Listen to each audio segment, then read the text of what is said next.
Hey everybody, CW here, Card Wolf, because I'm always on the hunt for great cards. For those of you who are used to the usual weekly schedule here on the channel, you know that Wednesday is usually Pack Battle Day, where Average Joe and I go at it, and we try to see who opens the best blaster box or packs of cards that week. This week, however, Joe is feeling pretty under the weather. He's had a tough battle with, I think, the same cold that I had a couple of weeks ago. He said it's really taken a toll on his voice. And so we're going to delay the pack battle to either later in this week or maybe at the beginning of next week. We'll come back and do that. In the meantime, Joe, I hope that you are feeling better, my friend, and that you are recovering and starting to get your voice back, get your strength back. I remember all too well how much that cold laid me low. It just, it was tough. I just could not, I was coughing constantly. I just could not get my voice to work in the way that I wanted it to, and you guys will remember I missed a few videos that I would have liked to make, and finally, I feel back to normal. Last few days, I finally felt like I really am back to normal. So it takes a little while, and Joe, I hope you'll take all the time you need. I will always be here, ready to scrap it up with you whenever you're ready to come back and do that. So in lieu of the pack battle with Average Joe, I'm going to open some mail. This is a couple of cards that I bought online. I don't usually buy a lot of singles. You guys who watch the channel a lot know that it's pretty unusual to see me getting something, singles or cards that I buy online. Usually I buy collections or large lots, things like that. But two cards in here that I'm pretty excited about. I got these on auction. They are raw cards. They are not graded, which was what I wanted these cards in, so I was pretty excited about that. One of them is a card that I kind of never thought that I would own. I mean, it's not a super, huge valuable card, but it's a very old card. They're both very old cards, and one of them is one that I've wanted for a long time, and just had never really gotten around to really prioritizing or looking at and thinking, yeah, I'm ready to spend for that one or whatever. But I got these for a really good price because they are not graded, and they both have some damage to them on the back. Both cards have very different damage, but they both have a little bit of damage to them on the back, and so I was able to get them for a really good price. And I think on the front they present quite well and look really good. So I'm going to get into these and talk to you about these. These are, like I said, very old cards. These are from 1911, and these are what are called Mecca double folders, and they're called Mecca because that's the company that made them was the Mecca Tobacco Company. These are tobacco cards that came in packs of cigarettes back in 1911, and they're called double folders because they're double because they each have two players on the card, and they're folders because the cards were meant to be folded in half. And I'll show you how that, I'm not going to actually fold them in half, but I'll show you how that would have worked. Let's see here. Looks like they've got this in some very nice bubble. Did a great job on packing this. These cards clearly are in here pretty securely, which is great. I'll try not to cut off one of my fingers as I am opening this up. Let you guys know, too, that I have been sending out envelopes of cards to you guys from the giveaway that we are doing on the channel to celebrate 400 subscribers. I did a collection break giveaway last week, and I've been pouring through your lists and syncing things up and rolling dice to determine who's going to get some of the most hotly contested cards. And I sent out about, I think it was about 23 or 24 envelopes this morning full of cards. And I actually had to go and buy envelopes after I dropped my kids off this morning. I went out and bought some more envelopes. I didn't realize I was running so low. So I am freshly stocked with envelopes. I have plenty of stamps, and I'm going to be mailing out. I think I still have about over 40. I've had not 50, but I think it's still about 40 or maybe a little over 40 more envelopes and packages that I need to gather up and get set and ready to go out. So that'll be happening in the next couple of days. You can look forward to starting to get your cards in the mail very soon, especially if you're in the U.S. Those of you who are outside of the U.S., it may take longer than that, of course, but things are moving forward in that way, so that is awesome. All right, so it's like I said, should be 2 cards in here, and I'm just going to kind of peek at these to make sure I have them the right orientation, and I do, man. I'm so excited about these. Cannot even tell you. This is awesome. So like I said, these are from 1911, and these are in, this is in a very yellowed case, which I'm not that excited about. I'll have to take it out and show it to you outside of the case. They are both Hall of Famers. One of the cards has 2 Hall of Famers on it. This one has 2, and this one has 1. And it is a guy named Nap LaJoie, who is one of the greatest second basemen of all time. That is a really dismal top loader that they put that in, but it did protect it. And this is in wonderful shape, man. That's a beautiful card. I can't believe I'm actually holding this. This is one that I've wanted for a very long time, one that I really never thought that I would own. And it's just a weird image. One of the reasons I like this so much, I like Nap LaJoie anyway, and to have a playing era Nap LaJoie card is pretty amazing. He's one of the greatest second basemen to ever play. In my opinion, there are really 4 just elite second basemen in baseball history, and he is one of them. Eddie Collins, who is on this card, is one of the other ones. So I got 2 of the greatest second basemen to ever play, playing era cards of both, so that's pretty awesome. Nap LaJoie is one of them. The other 2 are Rogers Hornsby and Joe Morgan, who is the only real more modern of the foursome, who I think are just absolutely elite at that position. Nap LaJoie just was an amazing hitter. When he retired, I think he had the highest total worth above replacement number for his career of anybody other than Honus Wagner. So that tells you how good he was at that time. He led the league in batting many times, I think 4 or 5 times at least. And he didn't play for that long. I'm trying to remember, I think he played for maybe 15 years, something like that, which is a long time, I guess. But back then it really wasn't that long. So anyway, this is one that I have always wanted, and it's a beautiful card. Double because there is another player on the back. I'm going to show you the back in a minute. Like I said, the backs of both of these do have damage, and I'll show you that in a minute. And folder because I'm going to bring this close to the camera so you can see. You could fold it right there, and when you did that, the other player's image would flip over to the top and connect to the legs down here, and so you would have that player, and then you could unfold it and have Nap LaJoie again. But anyway, this is I wanted this in raw because I wanted to be able to display it. I think this is a really beautiful card. It's not a photo, it's more of a lithograph image, and I think it's just beautiful, and I think it's such a weird image too. I mean, there's cheery Nap LaJoie, apple-cheeked, and just out there swinging at a baseball that's up by his chin. I mean, it looks like the ball is just sort of almost floating there in a weird way. I just think this is such a strange illustration for a card, and I've always wanted it for that reason. Not just because Nap LaJoie was an amazing player, and I would love to have a playing era card of him, but because this is just such a weird looking card. I just love the art on this. I always have. So I'm pretty excited to get this, honestly. He was an all-time great and is a Hall of Famer, of course, and is just awesome to get that. So on the back, let me show you the back. There are some pretty bad ink spillage on the back. You can see that. And you can also see that the other player is Fred Falkenberg, and he is not in the Hall of Fame and was not a particularly great player, but I wanted this because of the Nap LaJoie, and I kind of like the ink mark because it looks like a fountain pen spilled on the back here, and so it kind of creates a sense of what era this card is from for me. So when I saw this offered up on auction as a raw card in really beautiful condition, I mean, I want to show you the corners on this card. Usually, these cards are in terrible shape, but the corners on this are fantastic. I mean, really just sharp and amazing looking corners. The surface is really nice as well. And the fold isn't that bad. You can tell at one point it was folded, but it's really, the crease is not that bad on this. Usually these are in much worse condition than this. I think if it didn't have the ink marks on the back, I would have had to pay quite a lot for this. Usually this card goes for quite a bit, and I did not. I paid, it wasn't like a $10 card or anything. I certainly did pay a fair amount for this, but it wasn't the crazy amount that this card would normally go for, and I think the ink marks sort of kept that from happening. So one of the cool things about Mecha double folders they are one of the very first baseball card series to actually have stats on the back.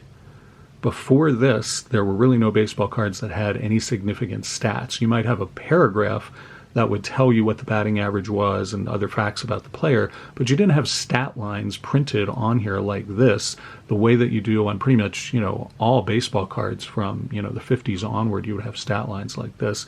And these were the first ones to really do that. So they kind of hold a place in history for that reason as well.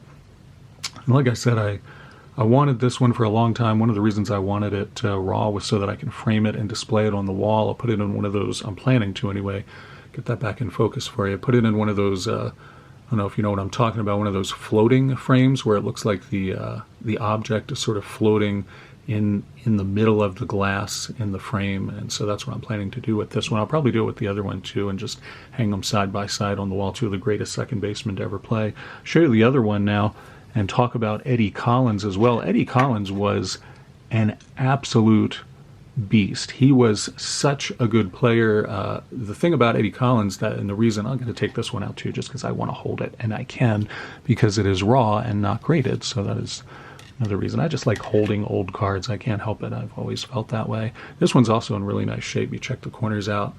I'll get that in focus for you so you can check out those nice corners. Man, my camera, come on now. There we go. So you can see, this, for a card from 1911, this is in fantastic shape. The crease is a little more evident here, and of course this was folded at some point. The crease is a little more evident there, but still wonderful shape on this Eddie Collins card.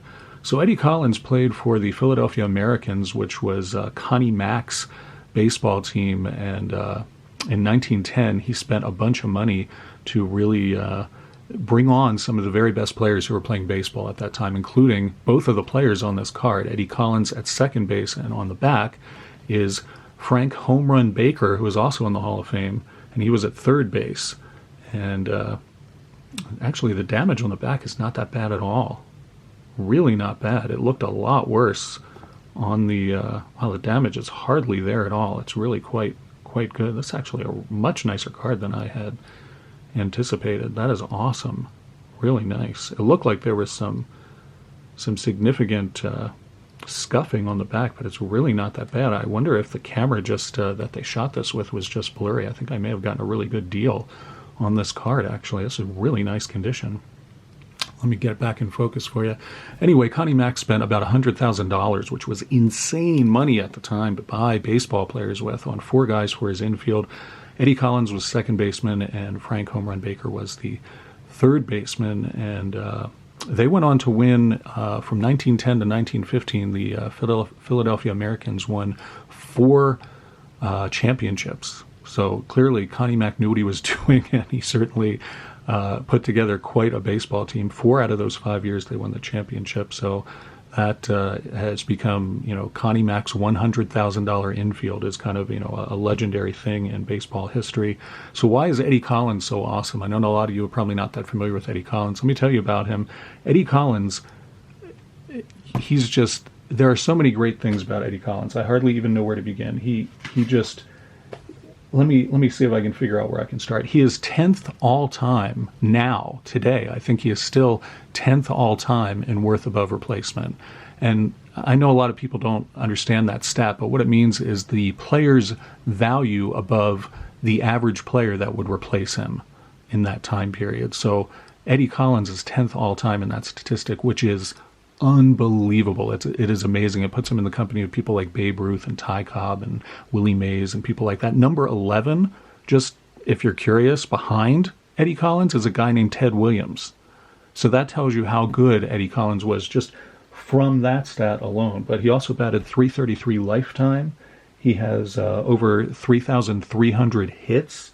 And what's really impressive about Eddie Collins, he has over 740 stolen bases. And I think he might still be in the top 10 in stolen bases. If he's not in the top 10, he's in the top dozen. He was just amazing. The thing that my grandfather, who saw these guys play and talked to me about them and gave me an appreciation for these guys, saw Eddie Collins play many times, and he told me, from when I was a boy, he told me Eddie Collins was absolutely the best bunter he had ever seen. He said Eddie Collins could bunt off of any pitcher and get on base. He could make the ball do crazy things. When it bounced, he could direct it in any direction. He could do whatever he wanted with the ball on a bunt and always get on base. And I believe him, and I've actually looked that up in the intervening years since my grandfather told me that many, many decades ago. And a lot of baseball historians seem to agree with that. And the stats would seem to agree with that too. Eddie Collins I think he has the most singles of anybody in baseball history other than Ty Cobb and Pete Rose. So think about that. He has the most singles of anybody other than Ty Cobb and Pete Rose. That's huge. And a lot of it is because he could bunt his way on base. So he would get, that single just by bunting. He was just an amazing player. You can look up Eddie Collins and look at his stats and look at what other people have to say about him. But, the reason that you don't know about Eddie Collins is because he played at the same time as Ty Cobb and Tris Speaker. And they're two of the greatest players in baseball history, two of the greatest hitters in baseball history. And so when, you're playing at the same time as the Georgia Peach and the Gray Eagle, you are not going to get a lot of recognition. You're just not going to be a name that people know. But really, if Eddie Collins had played at any other time in baseball history, we would talk about him the way that we talk about Willie Mays and Ty Cobb and just the all-time greats, because he really is an all-time great. It's just he was overshadowed during his era by Ty Cobb and Tris Speaker because they were just as amazing and maybe just a tiny, tiny bit more amazing than Eddie Collins. So amazing player, Eddie Collins. I still kind of can't believe, I'm gushing about this because I kind of can't believe that I'm actually holding a playing era Eddie Collins card that I own and have bought and got for such a good price. I got this for a really nice price, less than $200, which is remarkable for a card from 1911 that features two Hall of Famers on there. I mean, that is just crazy. And like I said, this is it's really in much better shape than the picture suggested. I thought, I'll get the back in focus for you too. I thought that this was going to be really scuffed up on the back, and it's really quite nice. You can see a little bit of ink smear there or something, but really it looked a lot worse in the photo. It looks quite nice in person. You guys can probably see it on the camera there, and the image of Frank Baker, Home Run Baker there is pretty clean too. Really nice card. Now, Home Run Baker was the third baseman, as I mentioned. Home Run Baker actually did not hit a lot of home runs in his career. I think he hit just over 100 home runs. I have to check that. I think the last time I'm trying to remember, I think Frank Baker hit like 115 home runs in his entire career. So why does he get the nickname Home Run Baker? That doesn't make any sense. Well, it's because of when he hit some of his home runs. And he also played, Frank Baker and all of these guys played during what is called the dead ball era. And the baseball back then really was kind of a dead ball. Players would hit it and it really would not travel that far. It didn't have the kind of bounce. It didn't have the cork in the middle that baseballs have now.